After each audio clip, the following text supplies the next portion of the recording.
So, hello, thank you very much for coming along today. My name is Alice, and I'm the Residence Life Coordinator here at Queen Margaret University. I firstly just want to congratulate any students out there who have received an offer to QMU. I'm sure it's a really exciting time for you all.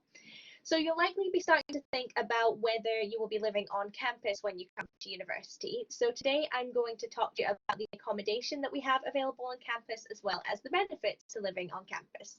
So hopefully by the end of this presentation, you'll be able to make an informed decision about whether living on site is the right choice for you. So I'm going to start with some detailed information about how accommodation actually works. So we have 800 rooms across 9 accommodation blocks, which means that we have approximately 70 to 110 students per block. All of our rooms are en suite, so that means they come with a toilet, a sink, and a shower pod. They're a mix of 3, 4, 5, and 6 bedroom flats, meaning that you could be sharing with between 2 and 5 other people. So how our flats tend to work is that there's a central corridor with different bedrooms coming off it, and at the very end is the kitchen, the dining room space, and the living room space, and that's all one room in one open plan area. And anyone who lives in a bedroom on that corridor will share that living space. So you could be sharing that space with between 2 and 5 other people. We have 2 different room types. So we have standard rooms and premium rooms, and the main difference between the two is the price. So premium rooms is the space, the price as well, but the space. Premium rooms are a bit bigger and they come with a double bed. So the picture at the top there, I believe, is a premium room, where standard rooms have a single bed, which is the picture on the bottom there. But regardless of whether you have a standard or a premium room, all flats come with a fully equipped kitchen, and all bedrooms have tons of storage space as well. And a question we do get asked a lot is whether suitcases will fit under the beds. So as long as you have a fairly standard issue, even slightly large suitcase that you can buy from any kind of shop, they will fit quite comfortably under the bed. But inevitably, some students will come with a custom-made suitcase that's like the same size as them, probably won't fit. But as long as you use your common sense and have a suitcase that's a fairly regular size, it should fit underneath the bed. So how much does it cost to actually live on campus? So our undergraduate contracts are offered on a fixed term 38-week lease. So that covers the academic calendar and a couple of weeks after the exams finish to give you the chance to get ready to move out, rather than finishing your exams and having to move out straight away. It gives you a bit of flexibility. Postgraduate students, if we have any out there, can also opt into a 50-week contract if they require it. That's not something accommodation can tell you. You'll need to speak to your school about whether your degree operates on a 38-week or 50-week contract, and then decide from there. But that's only postgraduate students that need to look into that. So a standard room sits at £119 per week, whereas a premium room sits at £144 per week. And if you look into private halls of residence or privately renting from a landlord in the city, you'll see that we offer a really good value for money compared to those other options. And this cost is all inclusive, so bills and basic contents insurance is included, and Wi-Fi is free throughout campus. That's hard to say, free throughout campus, including the residence halls, so that's all included as well. You never have to worry about internet. In terms of payment options, there are 8 monthly installments that you can pay by, or you can pay it in 2 semesterly installments. So basically, you can pay a bit in semester 1 and a bit in semester 2. Or you can do the entire full payment before you even move in. It's just up to you and your situation which one you would prefer to do. So how and when can you apply? We open applications at the start of April each year, so they are open now if you'd like to apply. Everyone interested must apply via the e-accommodation portal, and you can find this at the QMU website under the accommodation tab. We strongly advise students to get their applications in as soon as you've firmly accepted your course offer. It doesn't matter if you have an unconditional or a conditional offer. Once you've accepted it, apply for accommodation as soon as you can, because it does operate on a first come, first served basis. Your application won't be processed until you have an unconditional offer. So for many students, this will likely be in August once your exam results are released. But please don't worry if you have a conditional offer and you're sitting there thinking that you're less likely to get a room compared to someone who has an unconditional offer. That is not the case at all. I won't go into the complex details of how we do it. All you need to know is that we don't process applications until exam results are in. So essentially at that point, everyone should be an unconditional offer. So we don't start giving rooms to unconditional offers and not to conditional offers or anything like that. So please don't stress out about that one. We look at every application before we allocate to rooms. So we try where possible to meet your preferences or requests that you've indicated in your application. So it's important that if you do have a specific request that you do highlight it on your form. If you don't put it in the application, we don't know about it. So you may need to make sure to put in every possible detail you can think of. We have accommodation that's accessible to students with disabilities, so please let us know at the earliest opportunity in the form if you do have any requirements that we need to be made aware of. So again, I had a little video here talking you through how to apply for accommodation. It's super simple, but each step is really self-explanatory, really simple. You walk through everything. But again, if you're ever doing it and you do have any questions, you can always give us an email. The email address will be at the end.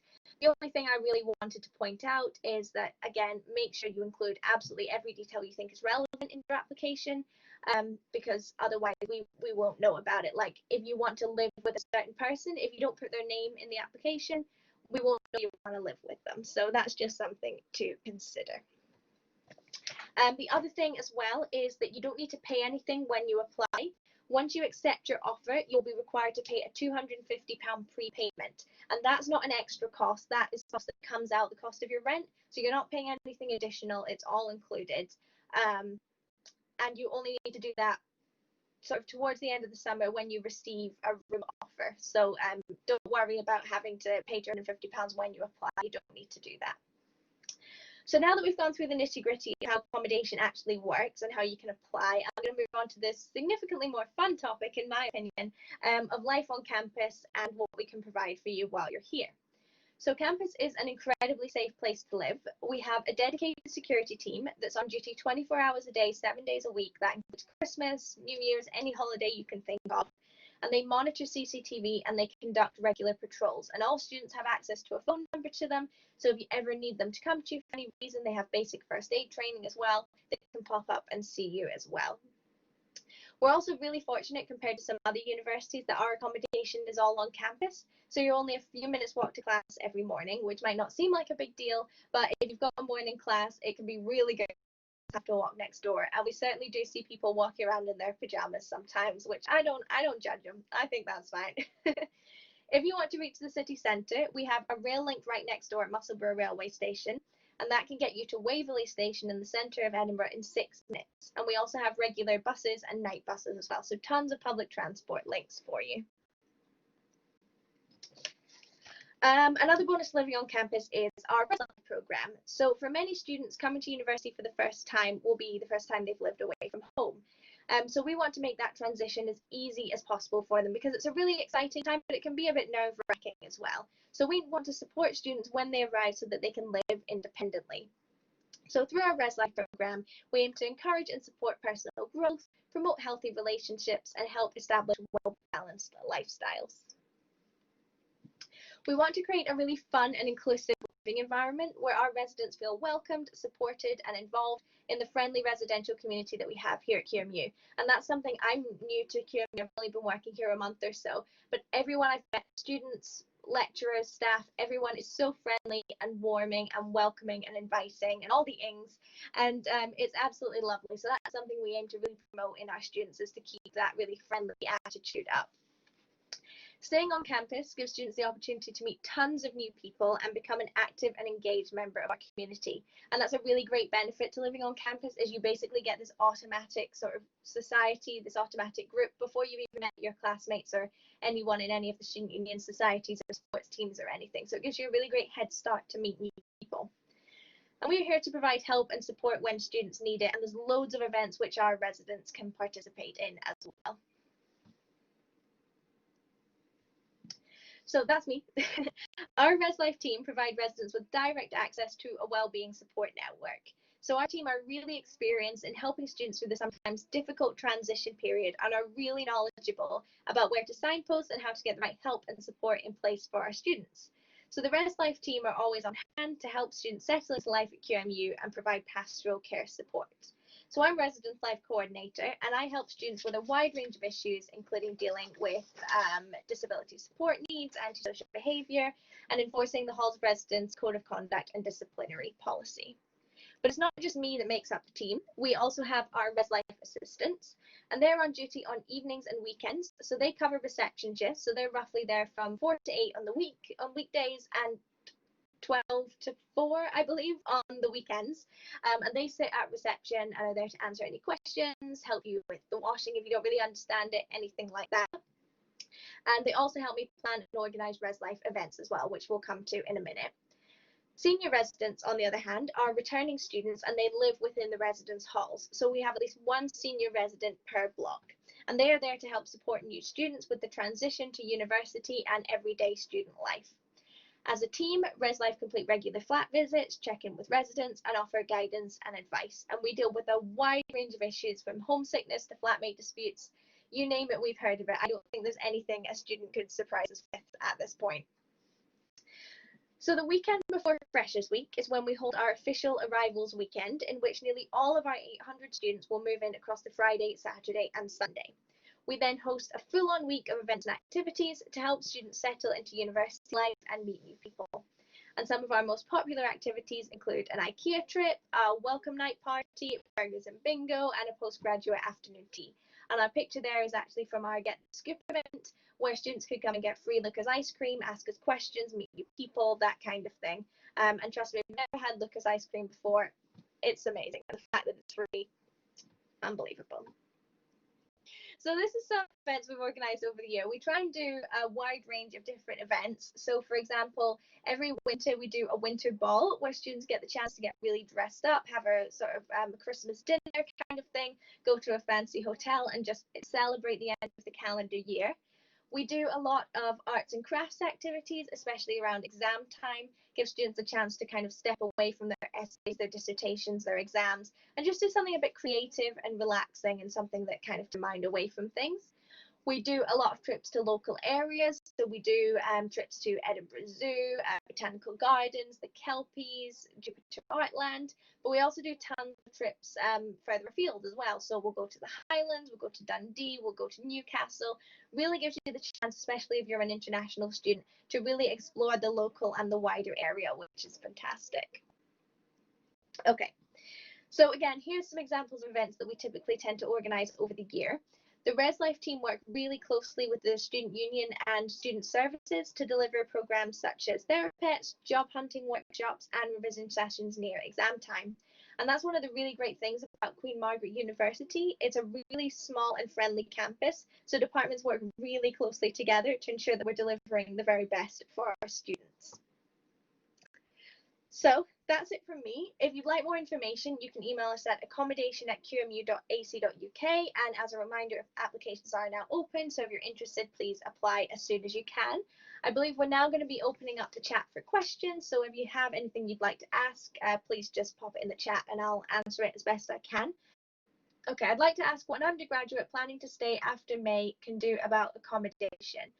Are you meaning that you're currently living in halls and you would like to stay after May, in which case you would need to email accommodation. If you're a new student and you're looking at the contracts and you want to stay longer than May, you'll just need to, again, unfortunately I can't give you more information, you will just need to email accommodation@qmu.ac.uk and let the accommodation team know, and they'll be able to give you a bit more information about that. Can you apply for a parking permit, and if so, when? Yes, so if you want to bring a car with you, you have to apply for a parking permit, and it is a paid parking permit. You don't have to pay for it, and it typically will cover a whole year or however long you want it to be. In order to get out of the QMU car park, you have to scan your parking pass. So like I said, I know I keep reiterating it, but you do have to have one if you want to park in the park. I would apply before you arrive because security are very fast at processing them, but it will take them a while, especially with new students coming and lots of people applying. But I wouldn't apply now. I would say it's probably a bit too early, because as soon as you apply and your application's accepted, then you have to start paying. So I would probably wait till maybe like a week or two before and apply then, and that should time out quite nicely. During arrivals weekend, I believe the car parking is free for everybody because obviously people are coming and moving in and things like that. So you don't need to worry about that so much. I'll be coming into the university direct entry into second year. Will I be sharing with people in second year, or will they be in any year from fourth? Good question.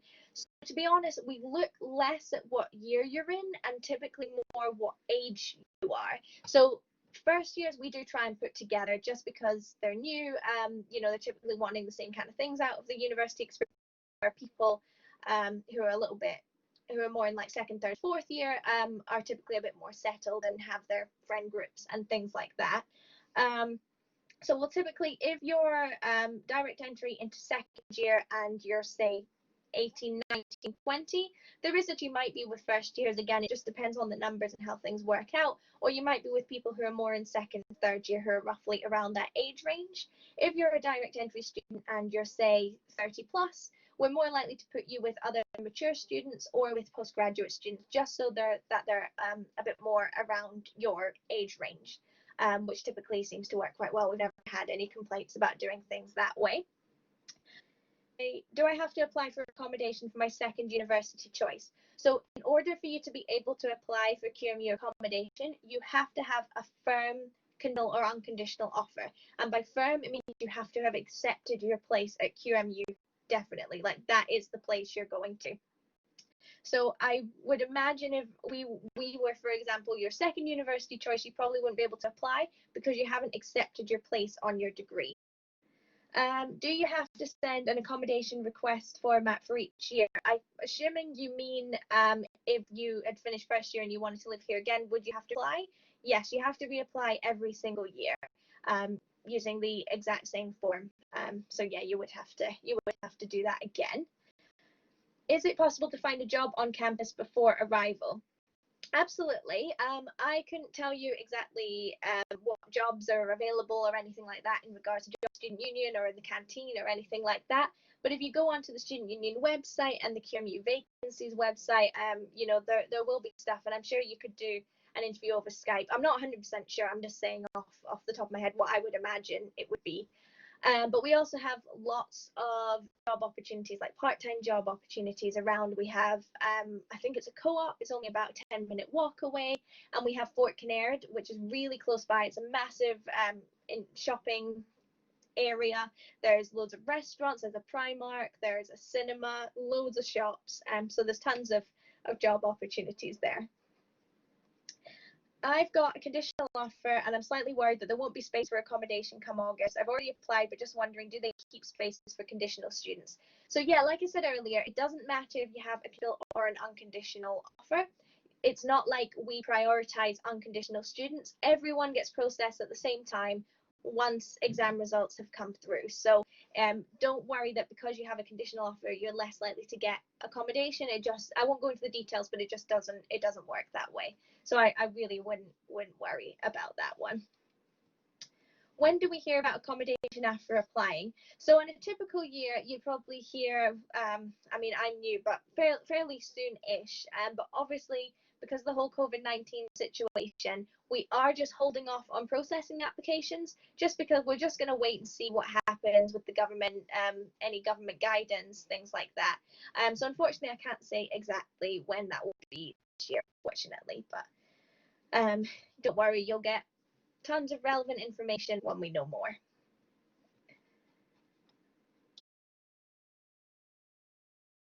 Thank you very much, everybody. Hopefully I kind of gave you a bit more insight into things. And again, you've got the email address. If anything comes up later on that you think of, we'd be happy to try and answer those questions for you. And I hope you have a nice rest of your day.